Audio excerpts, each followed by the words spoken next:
Ladies and gentlemen, welcome back to Between the Sharks. Today, we are going to take this 283 Chevrolet motor and made it to this Saginaw 4-speed transmission. We're going to go through every single step you need to do to install a manual transmission onto your small block Chevy. I'll talk about the things that are universal, and I'll talk about the things that are specific to this project, and hopefully it will prove to be some kind of general guide from getting a motor like this attached to a transmission like that. All right, let's get after it.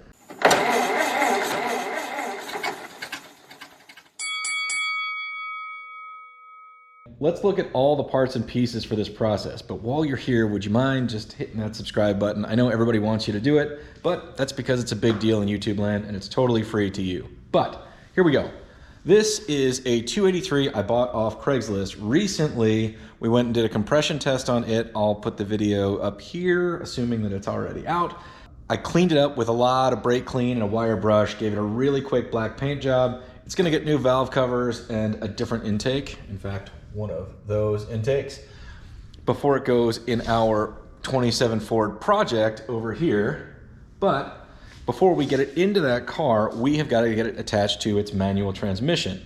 So in order to do that, we have to get the flex plate off of it, because this motor came with a Power Glide transmission, and that is the 153 tooth flywheel, 153 tooth flex plate for that transmission. If you look in the end of the crank, it needs to be cleaned out, and we need to install a new pilot bushing. You can buy a pilot bearing, but we'll get into more detail when we do this process. We have a 168 tooth flywheel that came with that motor. We have brand new flywheel bolts that we need to check, make sure they thread in properly, because I did break a couple of bolts on this thing when I took it off that motor. We have a pretty much brand new clutch. It did get dinged at some point. Well, we'll call that really good because I can't find it. But this clutch and this pressure plate have a little bit of surface rust from sitting, but with the numbers and everything on it, you can tell that it has never been run. In fact, this still has the original machine marks on it. It just has some surface rust and some marks from this clutch being stuck to it. We have some new pressure plate bolts. We have the thread locker we need for all of this. And then finally, we have a Saginaw 4-speed transmission with an early Chevy bell housing. Again, we'll get into more detail about this, but if you watch the starter video, which is here, this is one of those bell housings that takes a starter bolted to the front. So as far as my knowledge goes, that's definitely Tri-5, I think all the way up to 62. The Tri-5s up to 62 had a 168 tooth starter, because there's only one position you can mount the starter on this bell housing. Now, I am kind of curious, and I want to see if a block mounted starter would also fit inside this bell housing for the 168 tooth flywheel, because there's debate on the internet, and I would understand why there was some confusion maybe. So, like, I don't know why if you had a Tri-5, just stick with the 168 tooth. If you're gonna keep the bell housing, that's my opinion. Keep the bell housing mounted starter. Anyway, but we have all these parts and pieces, so maybe we'll do a little experimenting and see if we can sort of, get the whole mystery kind of unraveled a little bit. All right, gang, I don't want this to be a 28 trip to the parts store deal. I had to drill out some of these bolts that I broke off.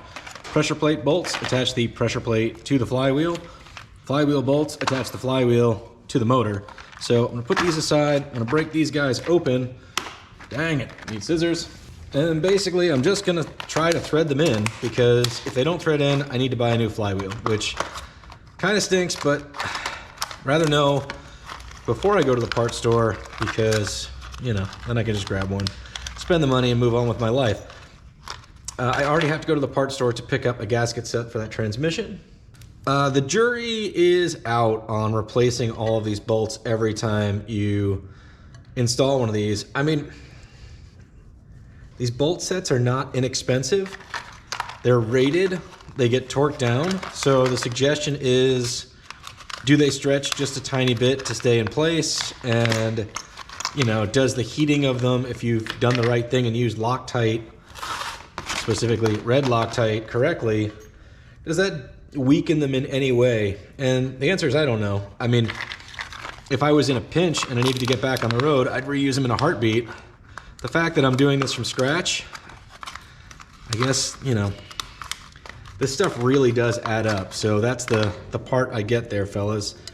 That, you know, a $16 bolt set, that's not nothing, you know, especially I've got 2 on this particular setup already. So that's an extra 35 bucks after taxes. All right, so that's all good. So that's good news. I'm just gonna leave those threaded in for now so I don't screw this up and lose them. I just saw something. So every step of the way when you're taking something old and putting some new stuff on it is, you know, an opportunity to look for some tomfoolery. And it can be really difficult because if you don't know what you're looking at, you don't know what was supposed to be there, what was normal, and what's been bubbled up along the way. So in this case, I can tell the flywheel has been removed. I say that only with 68.27% confidence, because look, some of these guys have washers and some of these guys do not. But whoever did this put a washer here, here, and here. And that almost seems like it could be normal because it's washer, no washer, washer, no washer, washer, no washer. So there's a pattern or a method to the madness. I'm gonna go ahead and install these bolts right here, sans washer, but now I'm not sure, I'm lacking confidence. Maybe I'll give it a Google. All right, gang, the day is going a lot faster than I thought. I just got back from the auto parts store. They did get my transmission gasket kit in within like 2 hours, which is super cool. So thanks, O'Reilly's, not sponsored, but thanks. I need to go ahead and replace the gasket on this thing. I think I'm gonna continue to go slow for everyone's education, including my own.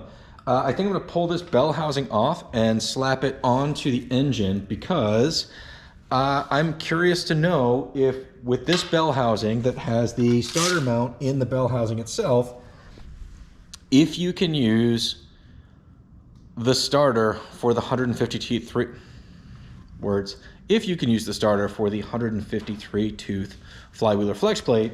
I happen to have one standing by, and currently I have not pulled off the 153 tooth Power Glide flex plate that's on this engine. So that should have been stock to the 66 that I think this is. So yeah, give me a half a second. I'm gonna do that. We'll put the bell housing on, try to fit a starter and see if it works, get an answer, straight answer, and then we'll go back to what we were doing, which is pulling off that flex plate so that we can put our 168 tooth flywheel on for a clutch. Gang, I'm gonna take a minute here on the generally assumed knowledge category. So these little doohickeys on the back of the block are helping you line up your bell housing if you have a manual transmission, and you're gonna wanna put this thing on before you try to get that thing on. And we're gonna go through that process, but I'm gonna shove the bell housing on for now anyway. But because I happen to have a Turbo 400 right here, you'll see that in the ears of your automatic, you have the same like dowel lineup spot, and that will help you get your automatic transmission lined up on the back of the block. It's the same kind of arrangement there. Again, this is like, it feels like simple stuff, but it's really hard to look up the most basic information, you know, and if you're dealing with a pile of parts with things not connected to each other and not bolted together, it can be difficult to sort of assess that. You don't want to screw anything up. So, in addition, these are all 3/8 coarse thread bolts, standard stuff. So I'm gonna slap this bell housing on, put 1 or 2 bolts in. I think they're about 1.25 inches long, but you know, you can figure this out, fellas. It's not any deeper than that with threads, plus the thickness of the ear here for when you really need to get it going. Length, you guys got that. Bell housing's on, just 2 quick bolts. You can see right here, we still have the 153 tooth flywheel in there. We'll go ahead and bolt up one of these starters here. We'll start with the correct starter, which has this nose and these 3 bolts, bolt holes. They correspond with these 3 right here on the bell housing. Like I said, I'm just gonna keep repeating this so nobody gets lost. This is Tri-5 bell housing, I think all the way up to 62. Before the blocks had holes for your starter under here. Gang, I hope this is useful to someone because this academic effort is turning into a huge headache. It's also reminding me of other huge headaches I've had in the past. So let's talk about it. So this is the setup I have in my 54 Chevrolet, actually. One of the things I'm remembering now, I only have 2 bolts in, right? But this bolt, if you try to get, you can't get any kind of long bolt in there because it can't really turn the corner. So you need a bolt that's, well, really, really short. So I don't know how this was done originally. Even if you have a stud here, you have the same issue. You still can't really get a nut on. So I remember in my 54, I ran a bolt this way with a nut on the backside, and I don't know if that's right. So if any of you guys have Tri-5 experience like DD Speed Shop and know what a Tri-5 would have had originally for a starter setup before the LS goes in, then let me know. But I remember that's how I did it in the past. This also is similar to what's in the 54 because I have a 64 block, I believe, in the 54. So it does have the starter mount hole. So maybe that's also what's different. Maybe there's more access somehow, somewhere. But you can see the stock 57 starter does fit.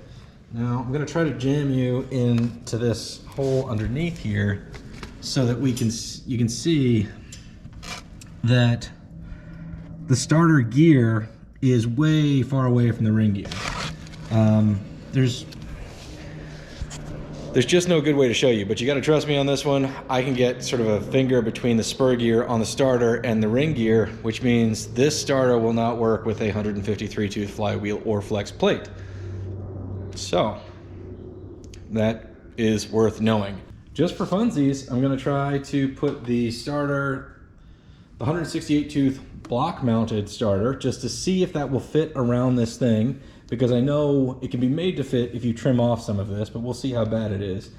And then for pure academia, if you wanted to run one of these bell housings because of what you had, can you fit the 153 tooth flywheel around the casting of this thing to make it all work?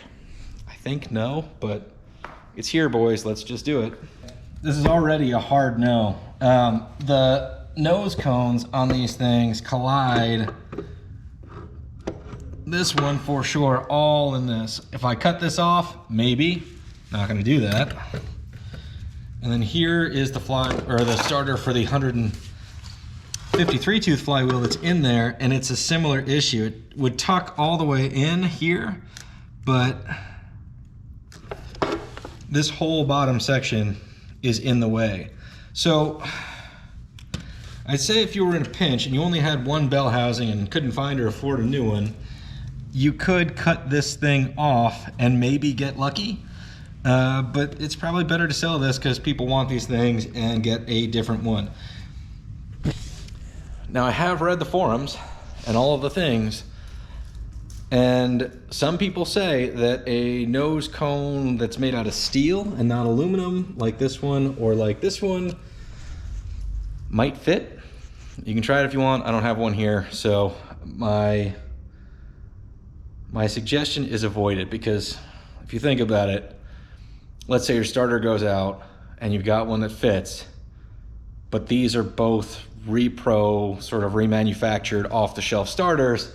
If that's what you get when you're in a bind, well then you can't really just replace your starter with the ease that you need to. So what does that mean? Tri-5 slash, I'm just gonna say 55 to 62 because I'm not sure. 55 to 62 bell housing will only work with a starter that bolts onto the bell housing, as far as I can tell, which means you have to run the 168 tooth flywheel or flex plate. The 153 tooth will not line up with this starter.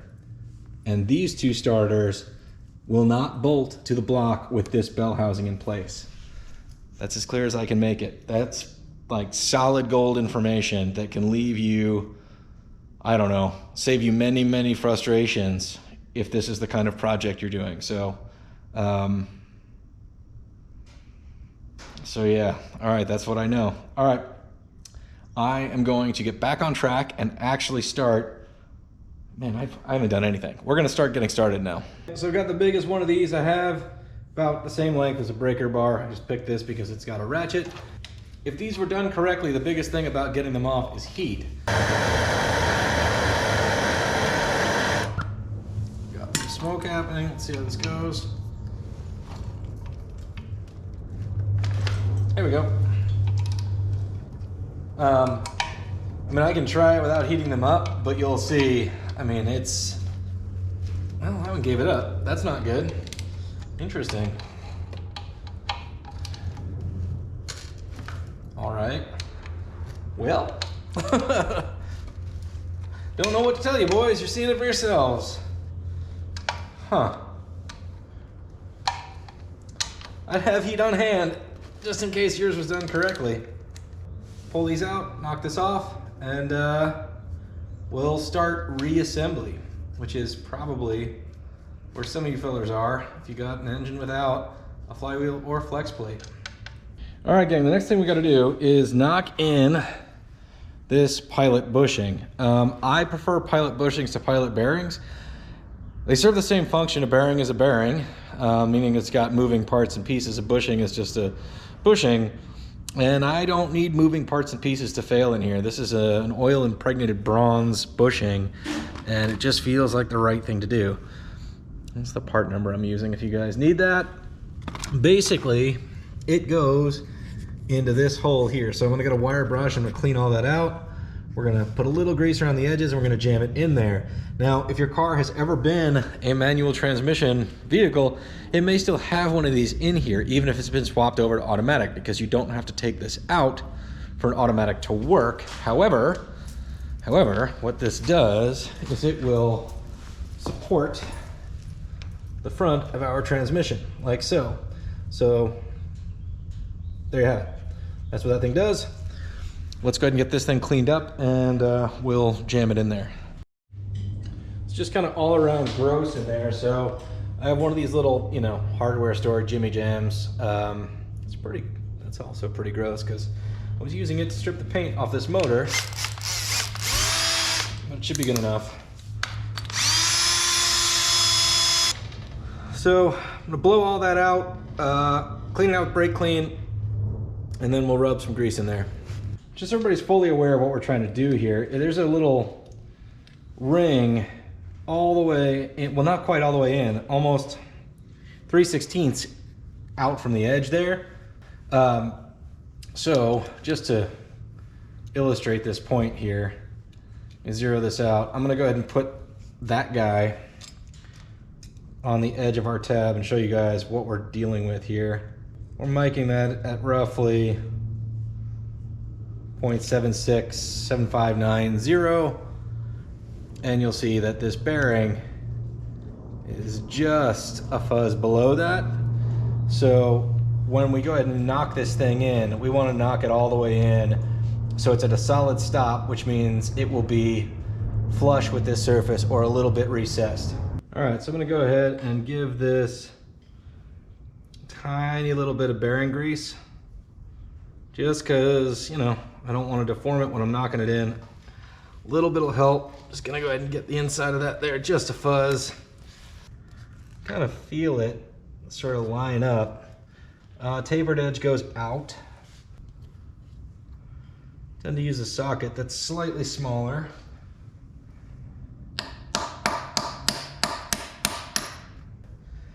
All right, that's the general idea. It's kind of stuck in there. I'm gonna get in the way of the camera and drive this thing in. All right, so there we go, installed. So now there is a magic trick to getting these things out. If you already have one in there and you want to replace it, you pack that with as much grease as you can possibly fit in it. And then you take a wood dowel that's just about the size of the shaft on the transmission, maybe slightly smaller, line it up, whack it real hard with a hammer, and the grease will actually displace it and knock it out. It does not seem like it would work, but it works. So yeah, that's how you do that. Okay, so let's talk about reusing these. The internet's out for debate on it. I don't see why not. Maybe that's cheap insurance. I don't really know. It's interesting though. These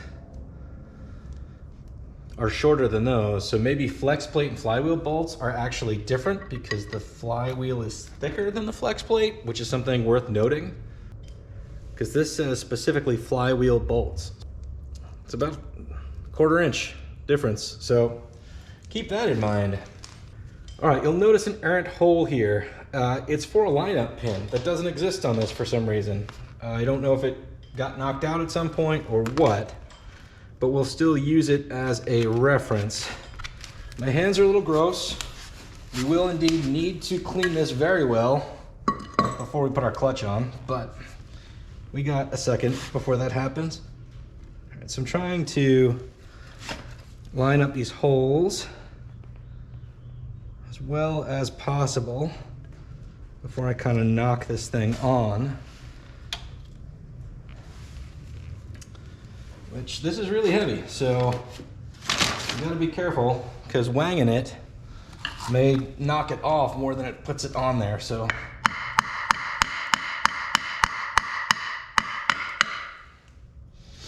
there's a degree of friction fitting here.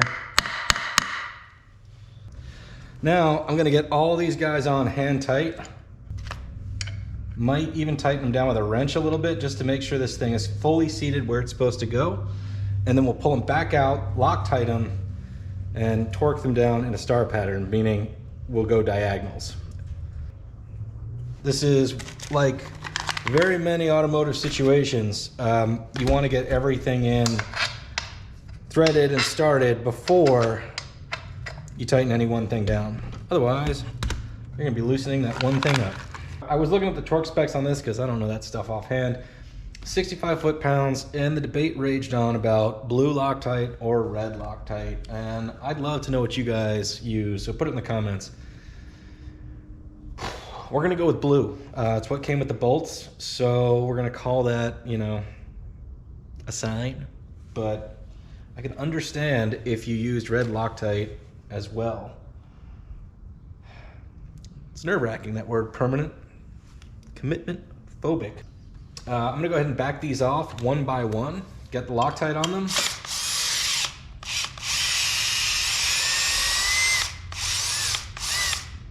I didn't really torque them down. I just got them a little overhand tight to suck the flywheel onto the crankshaft, which is what we needed to do. And that's what we've done. It is now Loctite time. Oh, come here, scissors. A lot of work on your knees, boys. All right, we're at 20.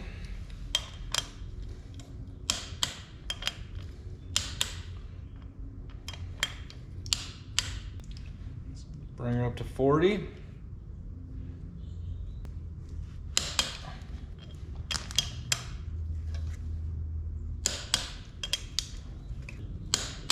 All right, up to 60.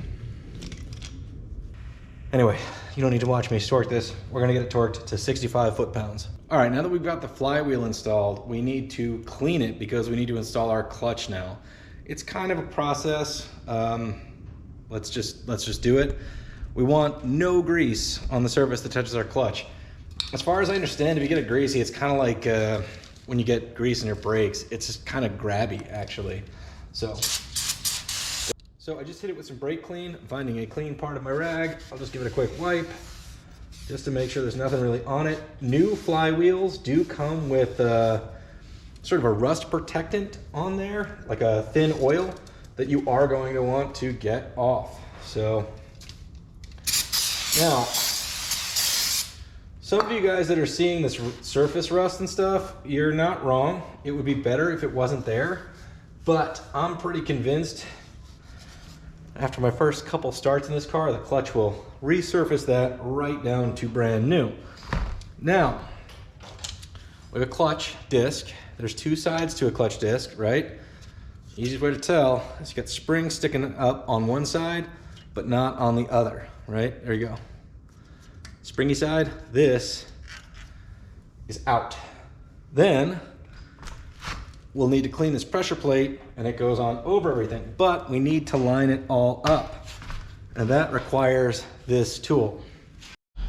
All right, gang, here is a critical piece of plastic, something that you're gonna need to install a clutch. It is designed to be basically the same splines, same width, same everything as the input shaft on your transmission. Now, most of the time these come with the clutch kit that you order. I think this is a leftover, so I got the clutch attached to the back of that junk motor, and I had this in the bin. Now, I know you can buy them independently, but if you go to the parts store and you've ordered a clutch, open the clutch while you're there and see if one of these exists. If not, then you can go ahead and pull one off the shelf. And if so, you can put the one you pulled off the shelf back on the shelf. So this is one of the most critical parts of installing a clutch, if not the most critical part. The proper usage of this tool. There is indeed room for error in this cheap piece of plastic. Go figure, who would have thought? So here's the deal. This thing slides on as if it's the transmission, right? So basically, you have your splines, you line up your splines, you jam the thing on there. Now, one of the things I like to do when I install a clutch plate is make sure that I have a spline straight up and down. That way, because you're gonna have to fish the transmission in blind, you have a guess at which way the input shaft should be when you try to start this process. Especially critical if this stuff is all still in the car. Now, this little nub is gonna go right into the throwout bearing that we just installed. We hope. Maybe it will. Oh dear. Oh, come on. Interesting.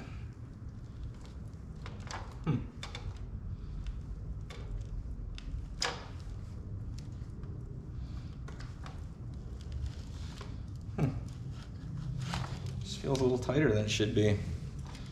Which I don't know if I should be concerned, but I did slide it onto the transmission and that was fine. So anyway, we're just gonna go with it. Hopefully we won't regret that. Do I want to check right now? I really don't. To check, I would have to pick up that transmission and wrestle it into place. So these clutch tools are supposed to be kind of tight because they're sort of what's supposed to hold the clutch. You can see how much it's moving around. This is kind of like trying to center it. So the other thing I'm trying to do is point one of my splines. Let's get in here. So what I'm trying to do is point one of these splines in something that I'm gonna call kind of straight up. Now the engine's not necessarily straight, so I can point it at this thing? Sure, kind of like that, all right? Because what we're gonna do is slide our pressure plate over the top and bolt it down, hopefully having centered the clutch, because then the bell housing goes on, and then we've got to take that big heavy transmission and fish it through, and the input splines on the transmission have to line up with the splines in the clutch, which will be held firmly in place by the pressure plate, which is the reason it's called that. It applies pressure. So it's actually, I haven't done this out of a car in a long time, so that's actually holding quite nicely. So let's go ahead and slap the pressure plate on. I went ahead and cleaned it, so we should be good to go. So all these parts are kind of heavy, so it's easy to knock stuff around. Just also be super, super cognizant of where you put your hands, because there are a lot of surfaces here you do not want to get grease on, and there's a lot of potential to get a lot of grease on a lot of things. So right now the clutch is just being held in by the friction of the clutch tool. The lineup tool, the black kind of plastic thing. Again, I'm gonna have to pull these out and Loctite them. But what I'm trying to do, like you should always do, is get everything started before you get anything tight. The other thing about this is, as you tighten any one of these down, it's putting pressure, forcing this whole diaphragm spring setup out. So you want to be super easy as you're getting these things just barely started. All right, so here's the deal, gang. At this point, you can kind of shuffle this guy around just a little bit, and you really need it to be centered up, because once you cinch this down, that clutch is not going to move at all. And then you're gonna put the bell housing on, and the transmission's only gonna bolt to the bell housing in one position. And basically, you need the input shaft of the transmission to take the place of this. You pull this out, put the bell housing on, then we gotta put the transmission on. And if this is off in any degree, it's just, we're not gonna get the transmission. We're gonna have to take the bell housing off, we're gonna have to adjust this again and try again. And I'm not trying to scare you, it's not that hard to do, but you know, you really wanna eyeball it and see if you're in the middle of this circle, and you know, make sure you feel pretty good about it, because you need to feel pretty good about it. It's not the worst thing in the world if you gotta take it apart and start over, but certainly not fun, because before you figure out you got to take it apart and start over, you will have jostled a 100-pound transmission over and over again trying to get it to line up. Again, less of an issue if you're putting this stuff together outside of the car, but your time will come where you will have to do this inside of the vehicle if you consider this kind of thing fun. All right, got some blue Loctite on this guy.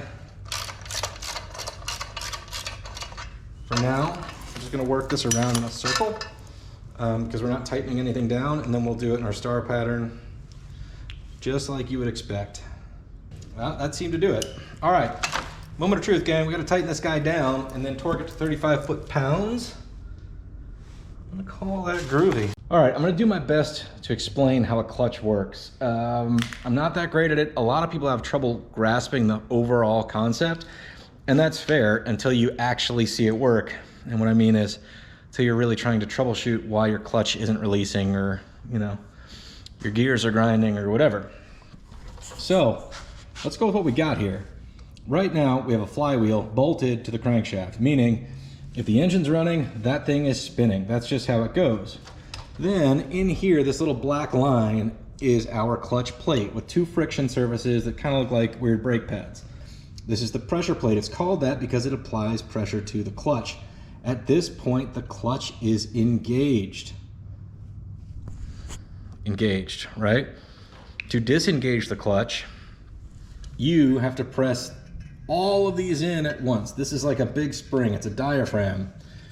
Once this is pressed in, this whole plate backs off. Centrifugal force allows our friction surface to kind of float back and forth on the input shaft of the transmission, right? Because it's splined.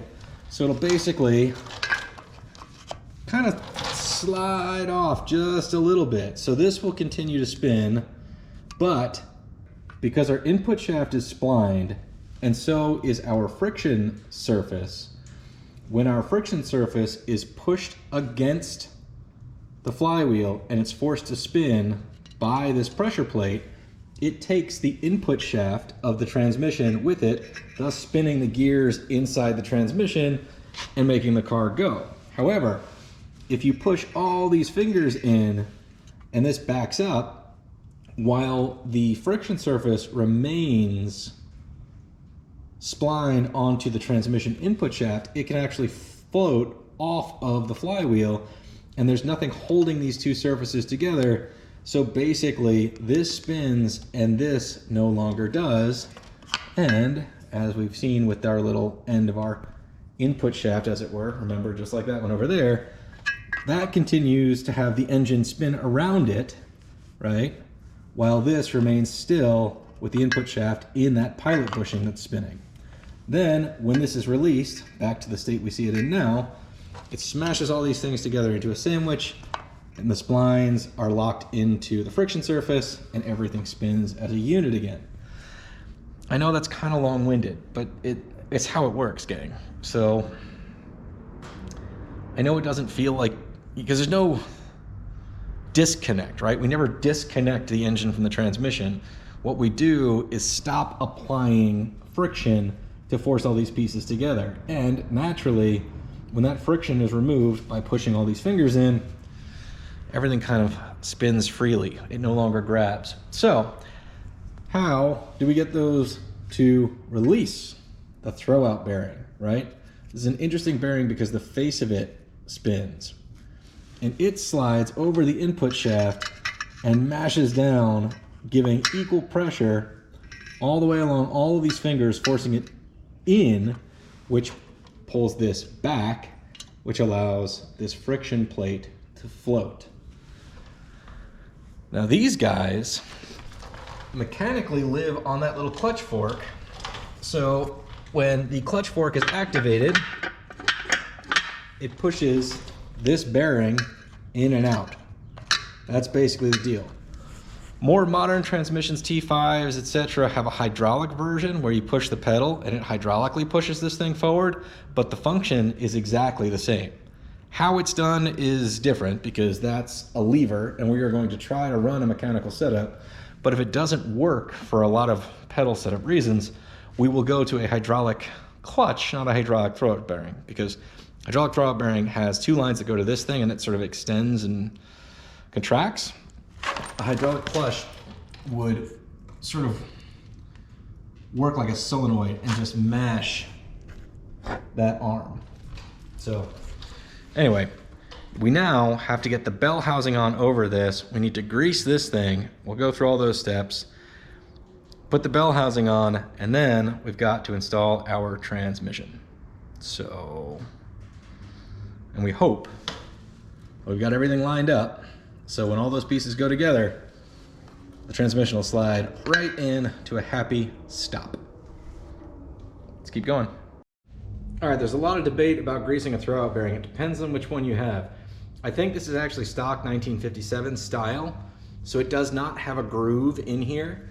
Some do have a groove in there, which helps it slide on the transmission input shaft. So I will grease this right here, but lightly, and then I will grease this area here where the clutch fork, oh God, that's so heavy. The thing that looks, you know, like a clutch fork, rides. There's nowhere to grease the bearing itself, which is the part that's spinning right now, but it feels okay. Not great, but okay. So we're gonna go with it because I don't have another one at the moment. This guy slides onto this clutch fork like so, and it will pivot to stay straight as it rides up and down the input shaft. Note that movement, man. That's all it takes to depress that clutch. So now that this is in place, we can go ahead and bolt the bell housing onto the engine. All right, we got some new rated hardware. I think it's the right size. I'm not really sure, that's why I'm not telling you what it is. This guy.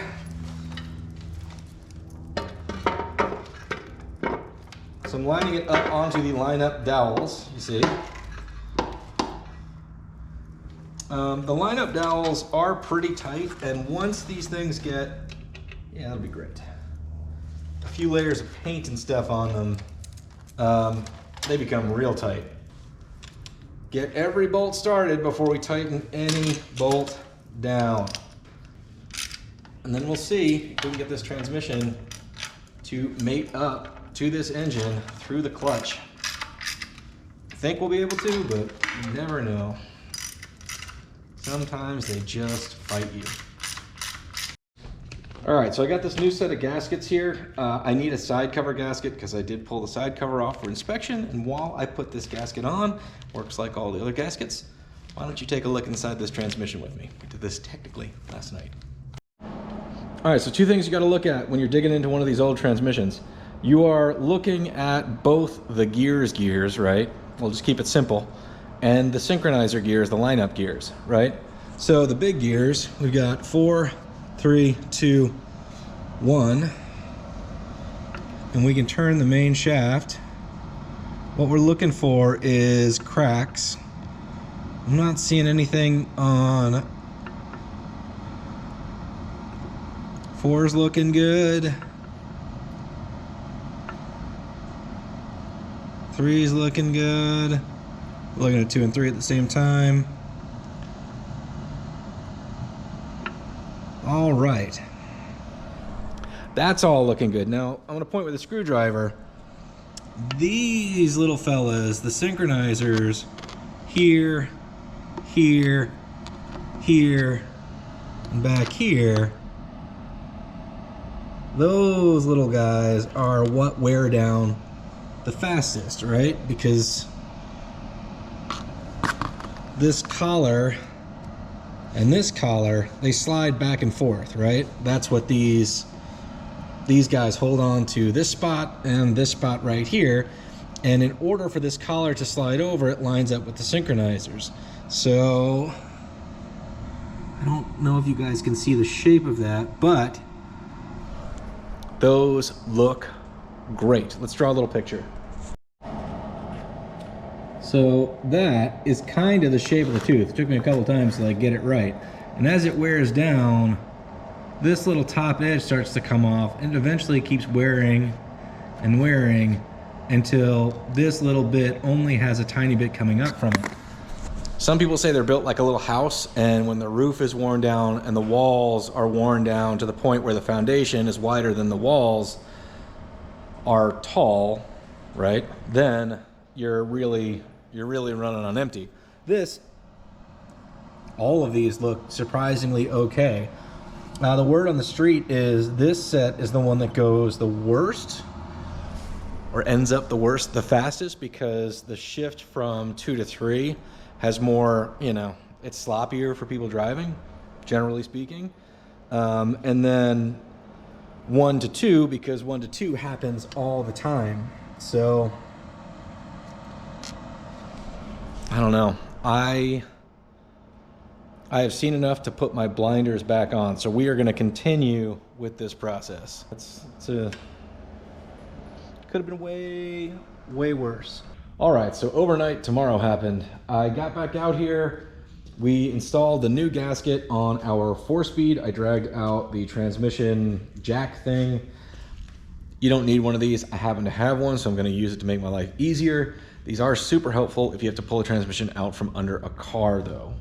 So now is the moment of truth, whether we got our clutch lined up properly, because what we need to do is get this input shaft to slide in through the throwout bearing and in through the clutch. I'm sure that you can't see, but I've kind of moved things as I was torquing everything down.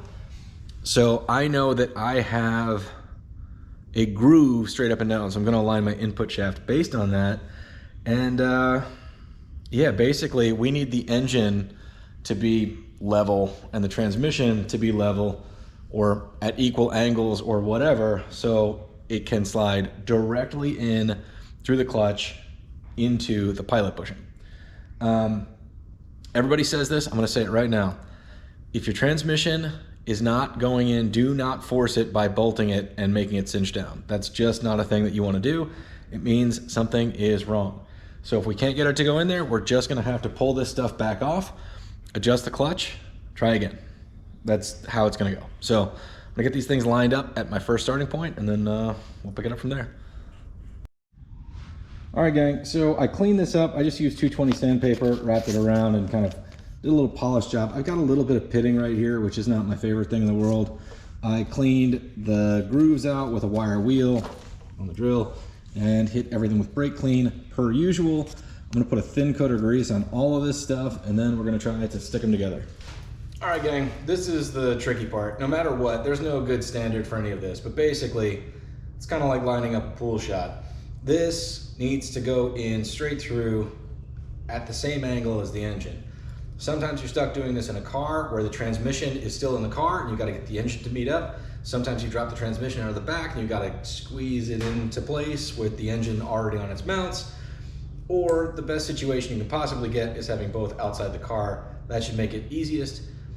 I've put a lot of engines and transmissions together, and I think I can recall the times that like they just slide together and go thunk, and you don't have to wrestle with everything. And in those moments, if you're with somebody, you kind of stare at each other and be like, no way. So we're gonna have one of those no way moments, and I'll stare at you guys and be like, no way.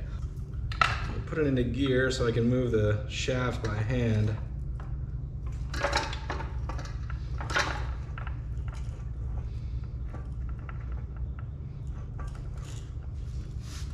Oh, did I get it?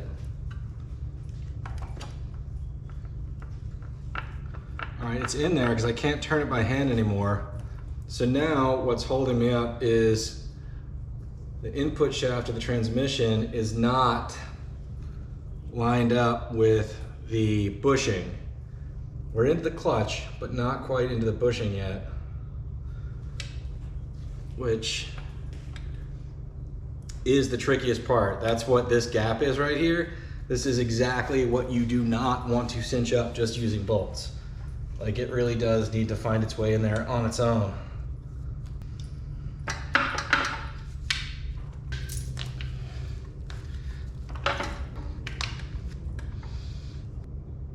wondering if I just have too much movement. I haven't done this on a stand or a hoist in a long time. I'm wondering if I'm better off dropping this thing down. Hopefully this will help things. I just added 2 pieces of threaded rod so I can slide the ears of the transmission down.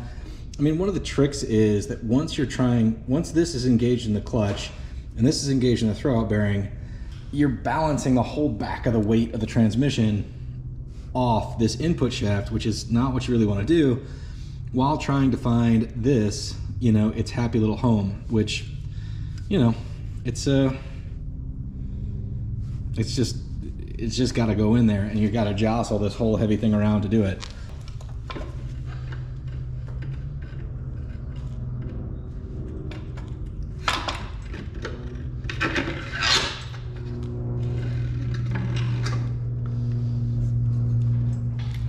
All right, so now we're not into the clutch yet, into the throwout bearing,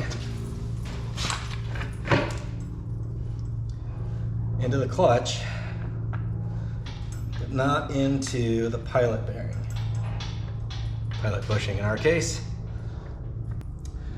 Such a bummer. I'm pretty sure.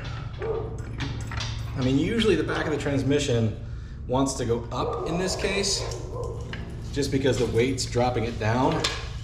I'm pretty sure I slid the bushing over the input shaft. Sometimes it just goes thunk, but sometimes it doesn't, you know? And now from the bottom, of course, there's no way in, right? The input shaft is already into the friction points on the clutch. So it's just a matter of like trying to make it do.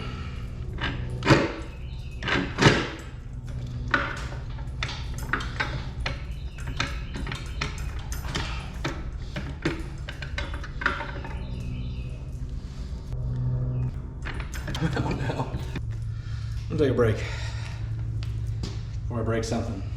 All right, I don't know what's going on. I'm so close, but so far. So I'm gonna pull it apart. I'm gonna pull the bell housing off. I'm gonna look at stuff. I may even pull the clutch and everything else off. I did Loctite all of that on there.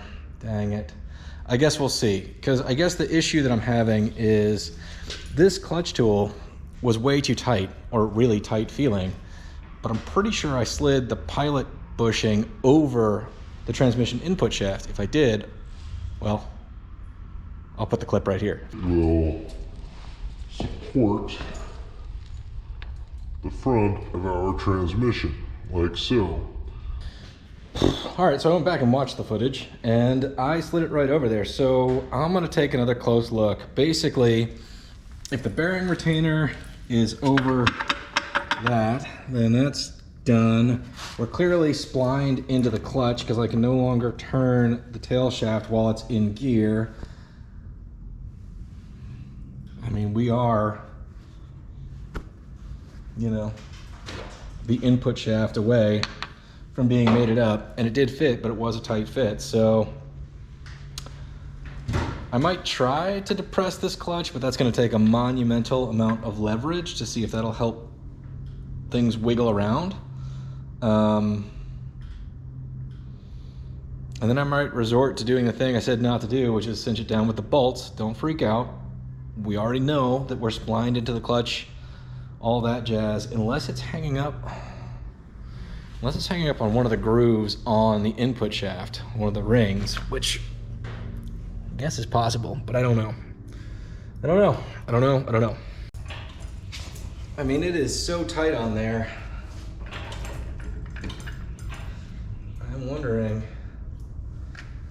should consider trying to cinch it up with the bolts. I think I'm gonna try doing it real slow. I'm fully aware of all the consequences, I guess, but don't see anything else I could be hanging up on. Oh, got a shorty little wrench too, so I have no leverage.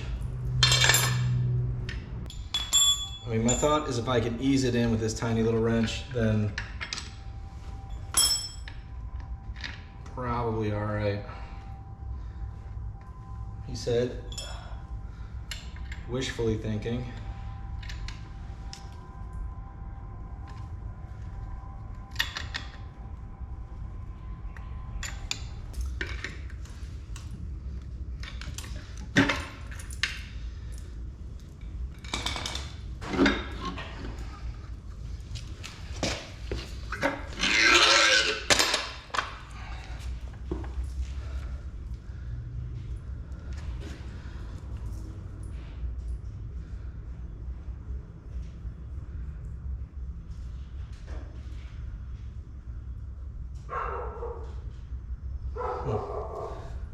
There's no like grooves or pits or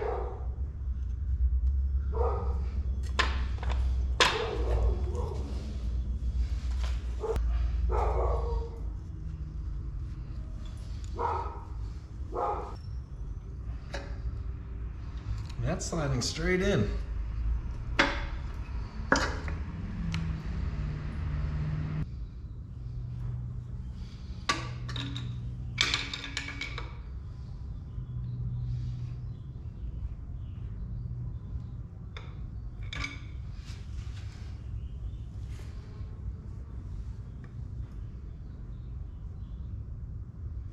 Looks like there ought to be some room here. All right, got these bolts back in, just kind of trying to hold it.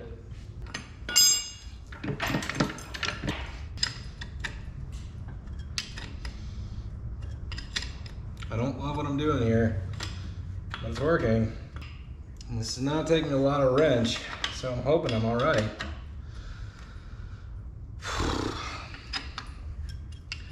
It's like when you do this stuff regularly, you don't second guess yourself as bad, even if you know you're doing something wrong. Like, what I'm doing is not naivety. I get the risk I'm taking, and one of the risks is if you're hung up on the clutch disc, you could break the disc by forcing the transmission, you know, in to where it doesn't want to go. Because the other thing is now, this last 1/4 inch, I am getting into where the outer part of the bearing retainer fits into the bell housing, which is another tight spot, you know? He said, trying to make himself feel better about what he was doing. And it's going. We'll find out if this was a huge mistake. Just not sure how we're gonna find out.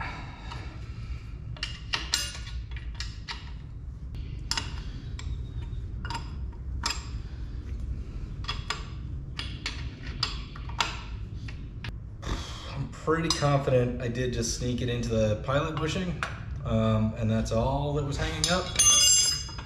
You know, there's no good way to activate the clutch right now because it takes a huge lever. Well. I think that's it.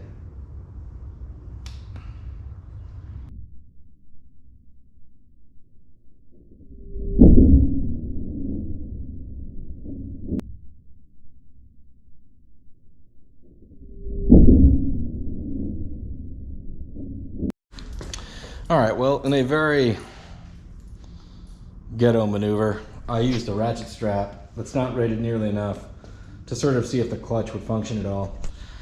It is, mostly, so yeah, we're gonna wrap it up there, I think. All right, gang, we now have our used but healthy Craigslist 283 attached to our used and healthy Saginaw 4-speed transmission. We've added a new unused flywheel clutch, put in a new pilot bushing, which was, you know, I think the source of my issues. New hardware, everything's Loctited and torqued the way it's supposed to be. my enthusiasm is a little bit under what I wanted it to be just because of how I had to mate the transmission. I did do the cardinal sin of like drawing it in with the bolts. Now, that is a very educated guess maneuver on my part, meaning I know all the places this could hang up. I knew it could hang up on the clutch disc. I knew it could hang up on the bearing retainer. I knew it could hang up on the throwout bearing. I checked everything and I kept getting the same results. I also triple checked with my clutch tool, everything lined up correctly. And I know that the clutch tool was tight in the bearing. I even mic'd all of that stuff and double checked the specs on the bearing. And I had already test fit the bearing on the transmission.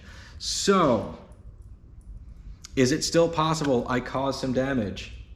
Sure, it is. But I am pretty sure as easily as this went in without a lot of torque using a very short wrench, it kind of just seemed to draw itself into where it was supposed to go. After that, I also took a ratchet strap and sort of activated the clutch the best I could, which was not much, and probably that was the most dangerous thing I did all day. And it does seem to be operating. Am I totally out of the woods? No. Do I think I'm out of the woods? Yeah, I don't know. But leave a comment. I'm sure you guys have all struggled with this. Anybody putting a transmission on an engine has come across this a time or two.